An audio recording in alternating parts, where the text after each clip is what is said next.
Okay, we learn how to use the matrix to get the solution of a system of linear equations. Now, we're going to talk about some special case when we do that, and they are called inconsistent. Inconsistent. And the other one is called dependent. Dependent systems. And their application. So what does this mean? I'm going to give you two examples and I'll give you the general idea about what they're talking about. All right, now at the same time, we pretty much like doing the review. I give you a system of equation looks like this. X minus y minus 2z equals 2. And then I get a 2x minus 3y plus 6z equals 5. And we have 3x minus 4y plus 4. Z equals 12. I ask you to solve this system of equations. You say, yes, I know how to do it. What I'm going to do is I'm going to write that in this augmented matrix. So that will be 1, -1, -2, and 2, right? And then that's my R1. And then I have a 2, -3, +6, and 5. That is my R2. And the last one I have a 3, -4, and 4, 12. That's my R3. So you say, hey, I can tell my professor that I know how to do that. Yes, go ahead. Okay, do you remember what would be your first step? Your first job, first things first, to make the top left corner 1. The good thing is you already have 1. Okay, we keep it.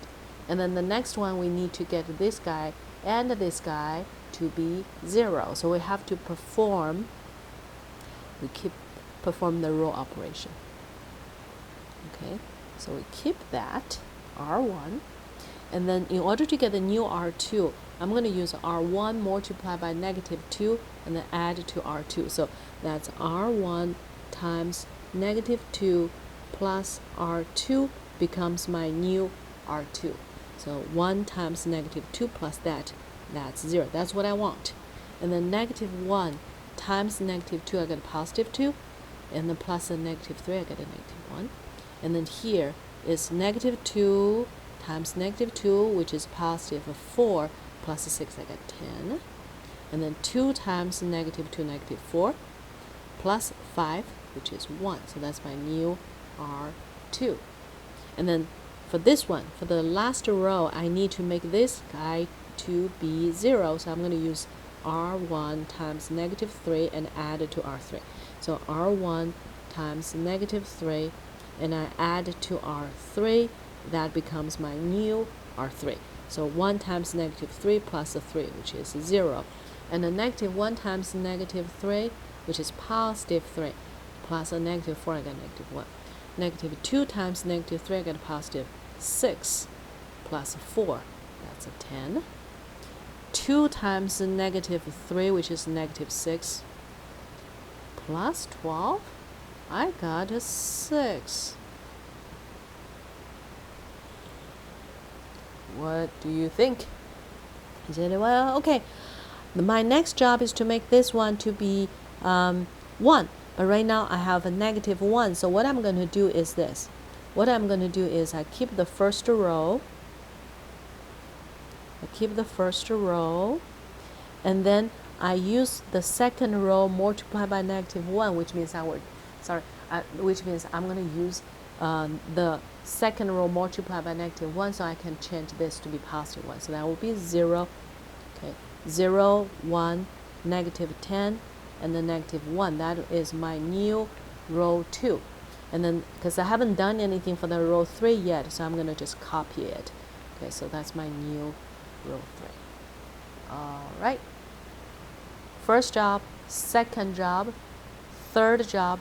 Then we're going to do the fourth one, which is I have to make this one to be 0. And that's easy because I just use this, add to that. So my new R3 will be R2 plus R3.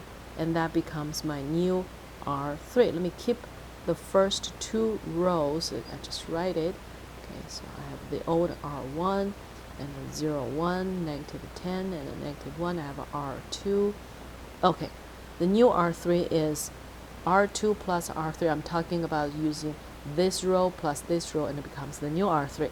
So that would be 0, and you add this up, you get a 0, and you add that, you get a 0, and you get this, you get a 5. That's my R3.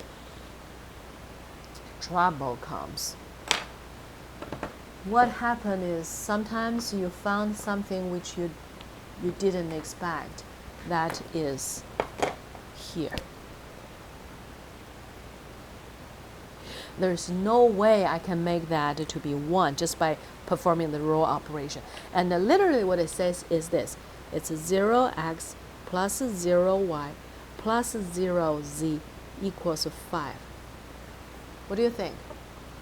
The left side is 0 and the right side is 5, which is impossible, isn't it?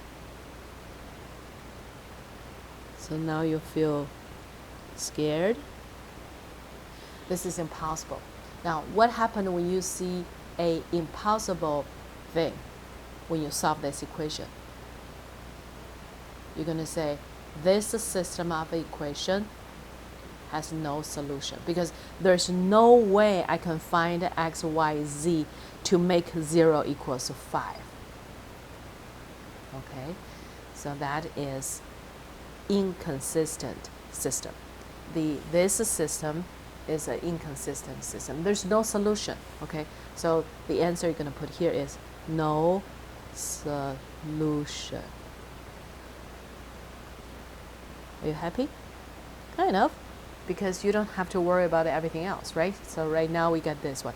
This is called an inconsistent system. When you find something which is impossible, which will be never ever be true, then that is a no solution situation.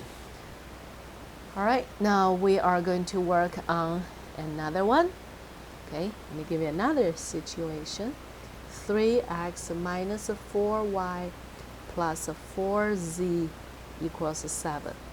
And then x minus y minus 2z equals 2. Okay, 2x minus 3y plus 6z equals 5. Solve this using the matrix method. You said, okay. So right now, I don't think you don't have that much confidence, right? Especially in this section. So you have 3, negative 4, 4. We do this little by little. 7, 1. Oh, good, I have a 1 here. Well, why don't I just move this up? So negative 2, and a 2, 2, negative 3, 6, 5. Okay, always the first thing we need to do is to make the top left corner to be 1. So therefore, we're going to switch R1 and R2 first, right? So I'm going to switch R1 and R2. So what I have is 1, negative 1, negative 2, 2, 3, negative 4, 4, 7, 2, negative 3, 6, 5. So far you're okay. R1, R2, R3. The next job is to make these two guys to be 0, and we know how to do that. So I'm going to copy the first row because I'm not going to do anything to it. I keep it. So that is my row 1. And for this new row 2, I'm going to use the row 1 times negative 3 add to row 1 times negative 3, and then I plus the row 2. That becomes my new row 2. Okay, so this times negative 3 add to it. This times negative 3, I get a positive 3 add to it. And this one times negative 3, I get a positive 6 plus a 4, which is 10. And this one is 2 times negative 3, negative 6. And a plus 7, I get a 1. So that's my new R2. And this one, I'm going to use R1 multiplied by negative 2, and more R1 times negative 2, and add to R3. That's become my new R3. Okay, so 1 times negative 2 plus that, I get a 0. Negative 1 times negative 2, I get a positive 2, so here's negative 1. And this one is negative 2 times negative 2, which is positive 4, plus that I get 10. And then 2 times negative 2, which is negative 4, and then plus 5, I get 1. This is R3. Wait a second. Do I get identical rows? Yes, I do. If you keep going, let's see what happened, okay? If you just follow what I asked you to do earlier, okay, so this is the R1, I'm not changing it. And for R2, because my next job is to make this guy to be positive 1, so I will do R2 times negative 1, that's my new R2. So I change the sign, okay? So negative 1, that's my new R2. And R3 is 0, negative 1, 10, 1, and R3. Okay, so how do I make this to be 0? I'm going to add to that. So I keep the first two row, 1, negative 1, negative 2, 2, R1, 0, 1, negative 10, negative 1, R2. And then when I add that, which is R2 plus R3, becomes my new R3. So this time, this plus that, this plus that, this plus this, I get this. I get a 0, 0, 0, 0. That's my new R3. This is very different than the one we have in the previous example, because this is always true. When you get something that is always true, then that means you have 3 variables, but you have only 2 equations. So you might have a lot of possible solutions, and we call this as a dependent system.